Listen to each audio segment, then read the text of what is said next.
Hello, powerful one. Welcome to this edition of Inner Growth with Osezua Elimihe. Yeah, it looks as if this whole lighting setup is garish. Yes, whenever you see me in the car like this, you know I am fighting every effort that is pushing against me recording the video. But I have to do it. And yeah, I'm in here.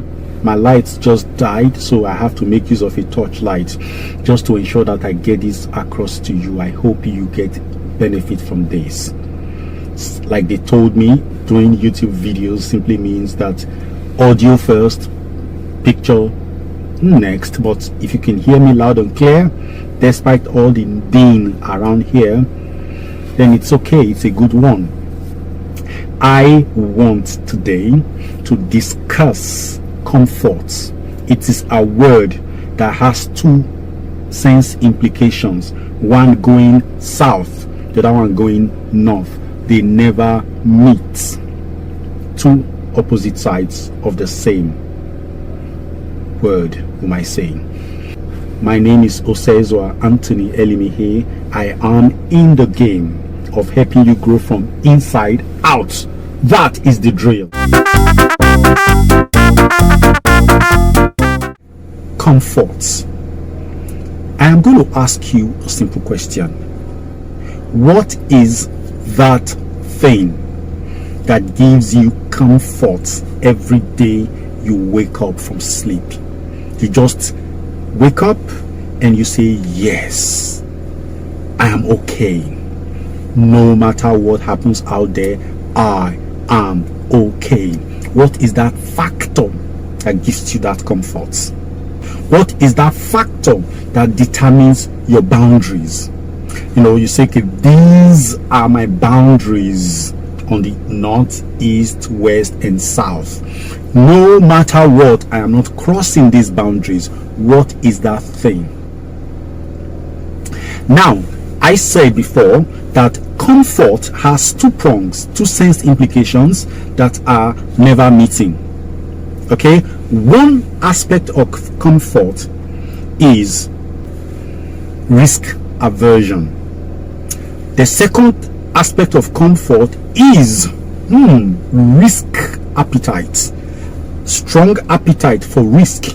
You just know that until you take that step that brings about inconvenience, you have not yet made your day. Of course, do we have to say that comfort can be seen as the absence of an inconvenience, the absence of pain, the absence of anxiety, the absence of fear. This is comfort, right? Good. Now, we are saying at this point in time that what are the things that bring you pain, do they give you comfort? Things that give you ease, a state of ease, do they give you comfort? It's a question you have to answer. But I'm going to tell you something here. If you, which is very important, if you have a life that you really don't like, you want that life changed, transformed for the better. Good. Now, what do you think could be the cause or the causes of why that life is what it is to you right now? But let me tell you one thing. It doesn't matter who you are.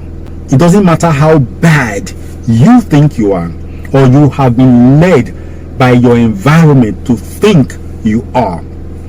Whatever positive transformation you need out of your life, you deserve it.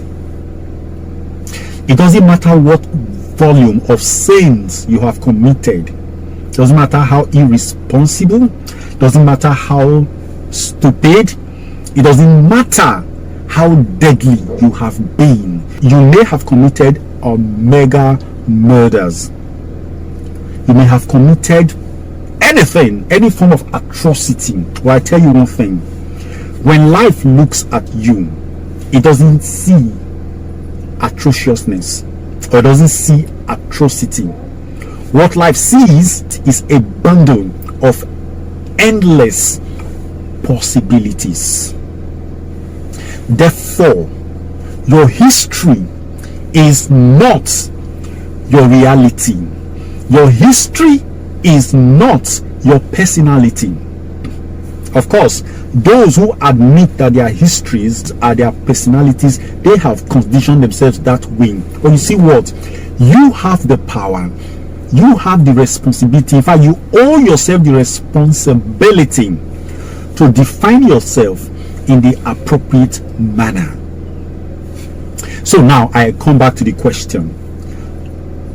What do you think might be responsible for your present condition that you want changed? You are not comfortable with it.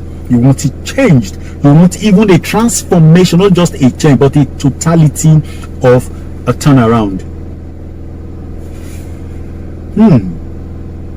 If you have a life that you are not comfortable with, you want transformed, and you are doing everything to have it change and it's not changing, what must be responsible? Have you asked? Is it possible that you are risk averse? Or is it possible that you take too much risk? Are you so in love with your comforts? The things that give you satisfaction, the things that give you a sense of security. What are these things? You see, if you have a life that you are not comfortable with and you want changed, if you feel comfortable the way you are acting, the way you are taking actions, then that is your danger. Because if you are doing the same thing and expecting a different result, there is madness somewhere. Don't you think so? Madness not in you, but in your decisions. Madness in the data that you are encouraging, that you are embracing. Now this is it. Life is about novelty. Life is about challenges. If you are scared of challenges, if you are scared of making a new turn, then you are getting too comfortable in your present environment, in your present mode. The human being was meant to break mold every now and then. That is why you are a being, being, something that is in a process of becoming. When you have gotten to that point of becoming, you enjoy the place for a while and then continue to another becoming. You don't stay in one place of becoming. You don't strive to become B from A.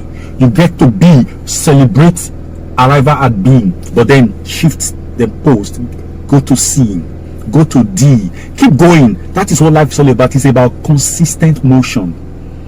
That is why you are a being. When you get to a point where you are so comfortable, that is, you're no longer accepting inconveniences. I tell you one thing. Inconvenience is the new comfort. Risk appetite, huge appetite for risk, is the new comfort. Know that it is not cool for any human being to continue as one has been in the past 3, 4, 5 years. Change is the only constant in life. You have to keep doing it. Now, I understand that some people are scared of change. They are scared. They have gotten to a point in their lives where novelty scares them. They've gotten to a point in their life where any attempt to break the current mode gives them the shivers. They are scared stiff. And if they see any human being that is coming to them with a proposal for something new, something totally uncommon, they are scared. The uncharted path scares them. If you are not a man, a woman a human being that is consistently stepping into uncharted paths, then there is an issue. Because you are a being, you are a discoverer, you are an explorer, you are a pathfinder. But if you have to depend on the path that others have found, you are picking trails. You are picking the cold things, not the hot one, not the bubbly, not the sizzling hot cakes of life. So if you have a life that you are not comfortable with and you want it changed, the first thing you must do, effective from now, is you must break your mold. You see the way you wake up in the morning? All the routines that you have been making, crash all of them, start a new routine. Because what it means is that your life is being run by your cells, the cells of your body. Your body has come to know life more than you do. Your mind is just hanging there. Your intellect is not doing its duty. Your intellect is the expander, is the novelty master, is the one that goes for new things, but you have caged it out of what? Fear. Where is that fear coming from? That fear is coming from past experiences that were considered unsavory. My friend, if you are having a life that you are not comfortable with, that you want changed, if it is a job that is killing you, that you want changed, but you are scared of changing that job because of uncertainty, then there's a problem. And that problem is that you have left the place of your being, which is now. You are somewhere in the past when you were injured. See, people have reasons why they do not embrace novelty. And that reason, I understand it, I empathize, not sympathize, I empathize with these reasons. Because mind has a function to keep us from being hurt, from being embarrassed, from death. Therefore, anything that makes us sad, anything that makes us unhappy, anything that makes us depressed, mind will guard us against it.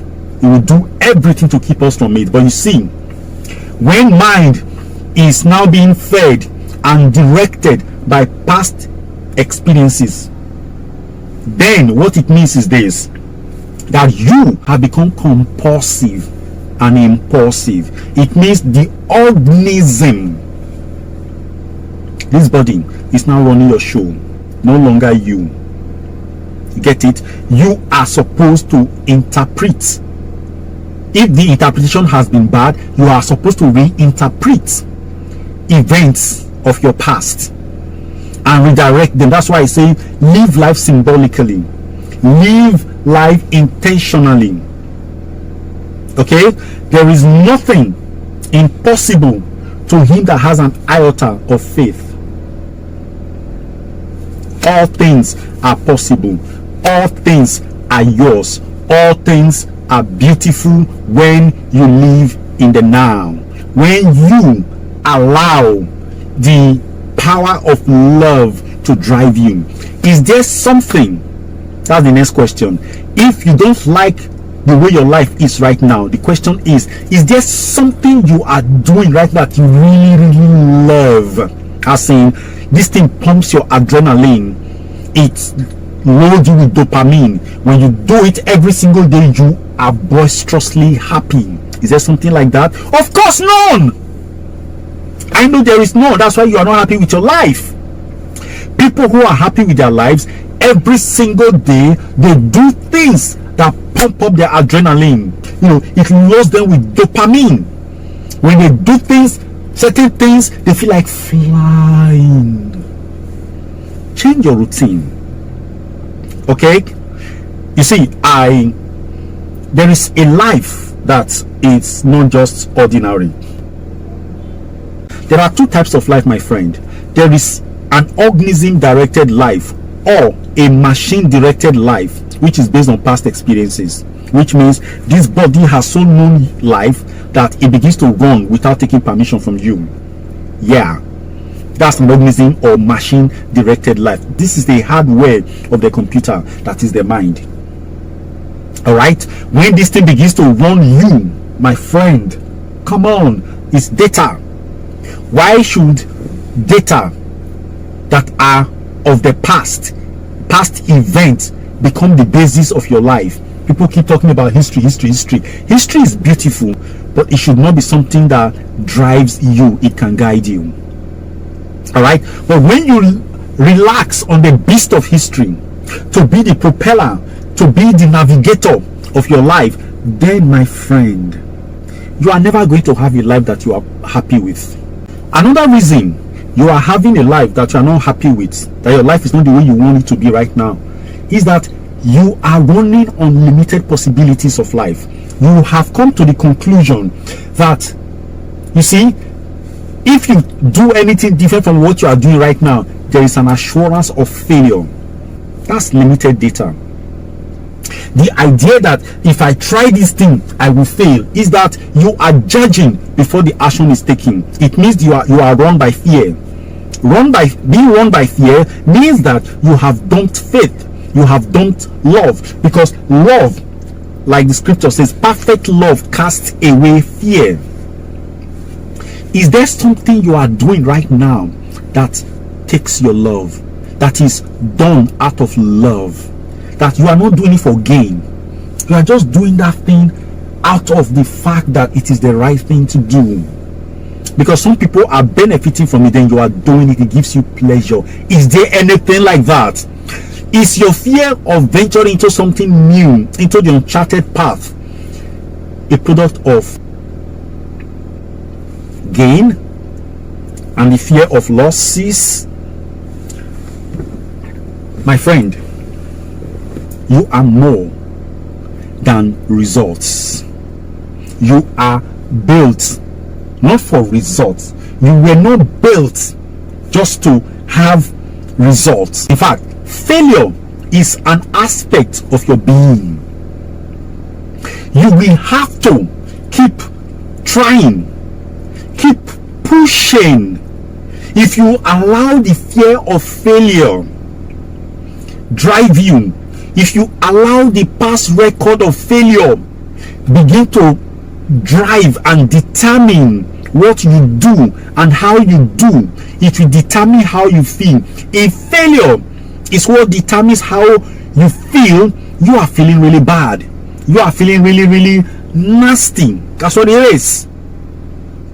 Failure is not a good driver. It leads to desperation and indolence on both sides of the pole.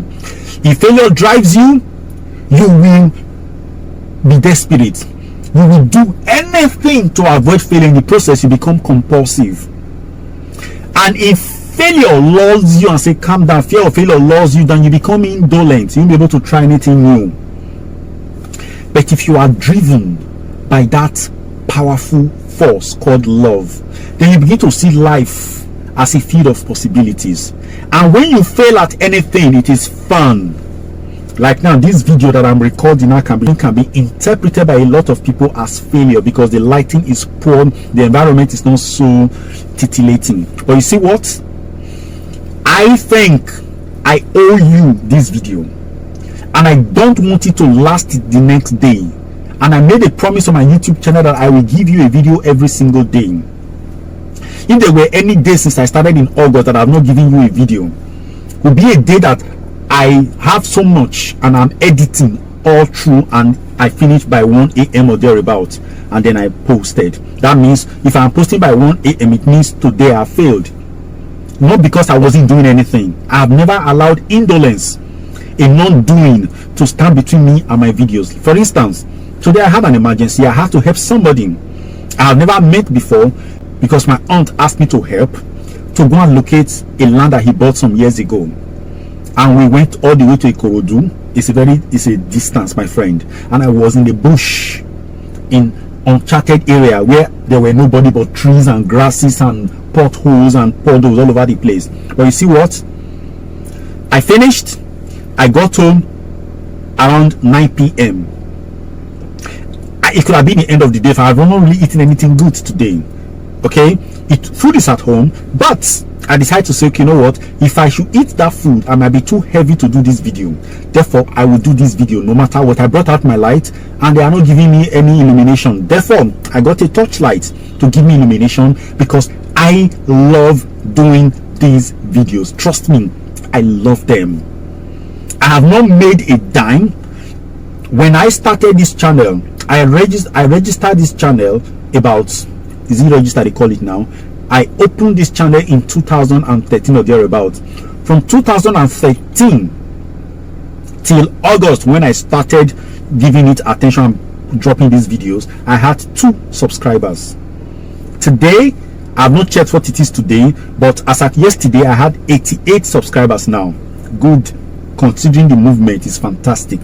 But of course, those of you who understand YouTube channel and everything, you understand that 88 is nothing. But you see, every single day, I post a video. I post a video. If I miss a day, I will post 2 the next day, or sometimes I even did 3 since August. My friend, there is nothing that gives me pleasure more than when I'm recording. It's a duty for me. It gives me joy, and I do it. I crash anything.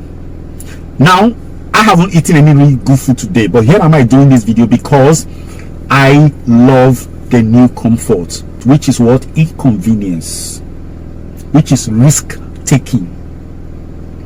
I'm not out to impress you.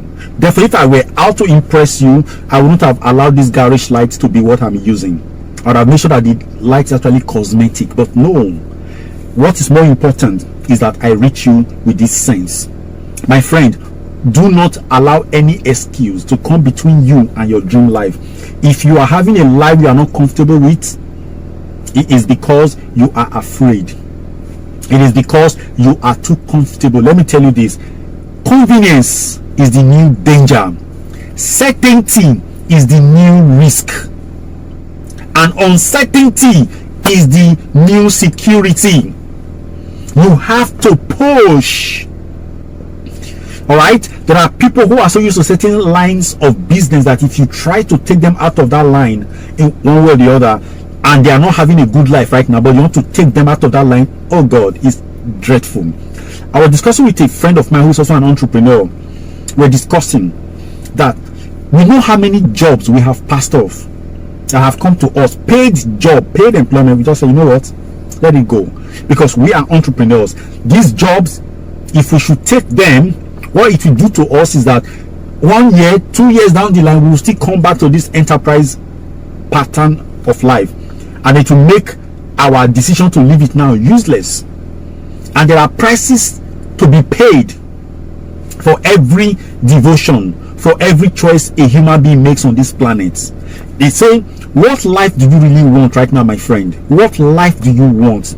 Choose it and pay the price. The price is inconvenience. The price is uncertainty. If you are doing anything that you are so sure of its end, you are not living the life of a human being. There has to be uncertainty. Am I turning left or right? I don't know. Is the road continuing? I don't know. But you see what? I am enjoying the journey. Live a life in which you are more concerned about the journey than the destination. Yes. If you are living that life, my friend, you'll be conscious of every minute. You'll be in love with every minute that you spend on the job because you love it. You love it. Fall in love with what you do.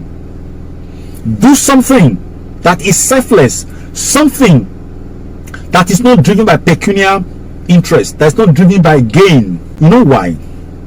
The human being does not need the food, the blanket, the beautiful home, the duvets, the TVs, the cars, all the, whatever I look at it, the pretty, loving, sexy, excellent, romantic spouse. Human being doesn't need those things. It is the body and of course the ego that need these things. None of these things is you.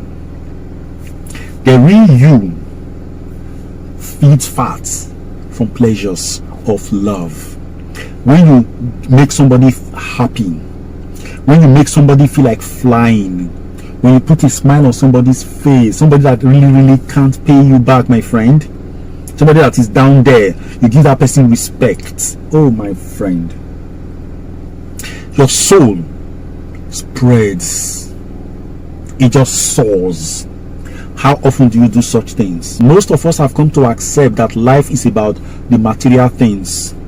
You were born, you went to school, you came out from school, you got a job, you got a house, you started living your life, paying mortgage, all kinds of things, and then you got a purity love of your life, and you settle down, you start having children. You take the children around the same bend that you have come, and they get to that bend, they take their own children around that bend. That is not life. Those are the cosmetic sides of life. The real life is what we are running away from all the time. It is that thing that makes our ego scream danger, because the ego is unused to it. It's not used to those areas. Take that risk right now. Take that inconvenience upon yourself right now. Embrace that uncertainty right now, because that is the new security. That is the new comfort. That is the way around it. Do not allow engrams to be the dictators of your life experiences, because if you are scared of doing anything that you think you should do, like Lady Macbeth will tell Macbeth, he said, don't let I dare not stand in the way of I would. If you want success, you have to do it the real way. What is the real way to success? There's no real way. Just do what makes your soul happy. What makes you wake up in the morning and spread the curtains of your window apart, and you can smile and stretch like the cat fully to its extent and say, oh, what a beautiful day. When you can do that, when you can wake up in the morning bubbly with energy that a new day has begun, my friend, then you are there. If you put money, if you put material gains in front of you as the basis of what you are doing, my friend, you are embracing the negative end of comfort. You should get to a point where your comfort comes from taking risks, from taking the uncharted path, from inconveniences. Look at people who do bodybuilding. Imagine the level of inconvenience they go through at the initial stage. Writers, anybody that has become anything of significance, the first step they took, first few steps they took were all inconvenience, until, oh my God, they eventually became accustomed to it. Once you get accustomed to something, don't stay with it. Get accustomed to it, stretch it further. Oh, you are thinking of getting perpetually young. You want to be younger and fresher by the day, and you think you want to feed on old grubs. This body itself, despite the fact that it loves convenience and comfort, it ages faster on the meal of convenience, comfort, and security. If you want this body to get younger, to be happier, to be freer, to easily crunch diseases and throw them to the garbage bin of your life, then embrace the comfort of inconvenience.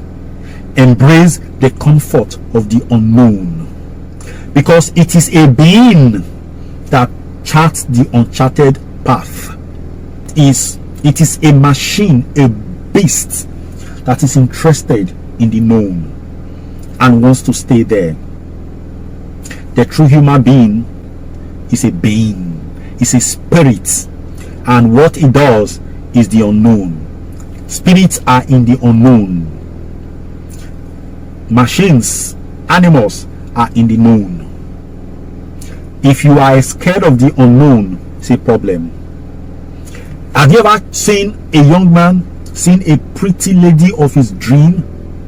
He looks at her, and then there is this fear that first comes to him. Are you sure? Can I? And eventually, when he takes that step and kills his fear and moves towards the lady, opens his mouth and begins to talk, do you know what happens?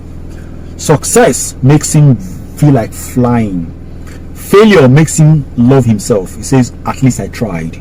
And I created a clause when I was 18. I said, giving up without trial is first class cowardice.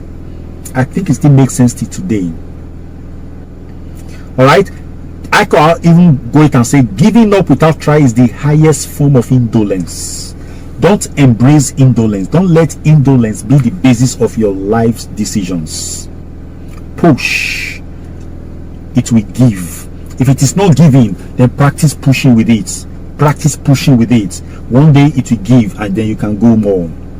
I am going to conclude by letting you understand that if you embrace inconvenience, if you embrace uncertainty, and you keep pushing into the unknown, delving into the uncharted path, what happens is that you are being in control.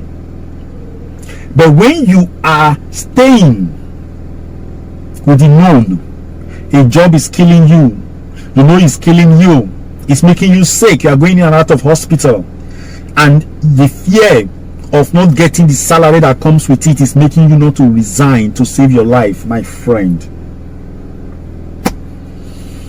I'm sorry, you are allowing indolence to guide you. You are allowing fear to dictate things to you. You are allowing the known, and then you are allowing the tyranny of certainty to guide your being, and it is a deadly choice. It makes you a slave of the system. It makes you a slave. There's something, I am one of the biggest slave in the world. I'm your slave. I'm doing this for you. I'm your slave. Okay, but you see what, I am your slave because I am a risk taker. You need a risk taker, somebody that is not comfortable with the usual, to serve you, because you are a king. You get that? So you need to make up your mind right now and decide whether you need that great life that you are looking for. Because until you change your mentality, there are no poor people, we have people with poor mentality. There are no bad people, we have people with bad mentality. You get it? The same way there are no good people, we have people with good mentality.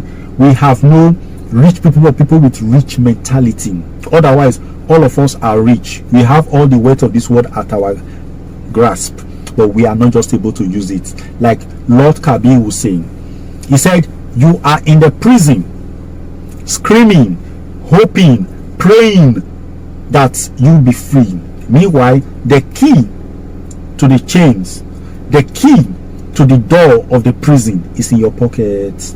You think the key is somewhere else. You own the key to your liberation.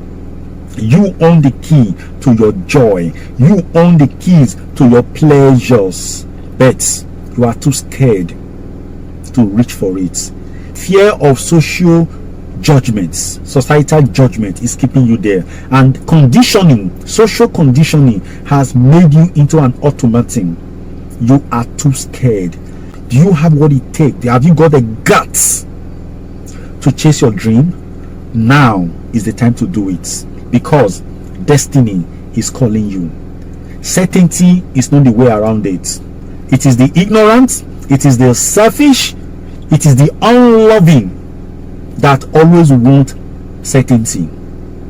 But you see, it is fun when you are not certain of what is going to happen next. Take the risk. Join the team of risk takers. It pays, I assure you.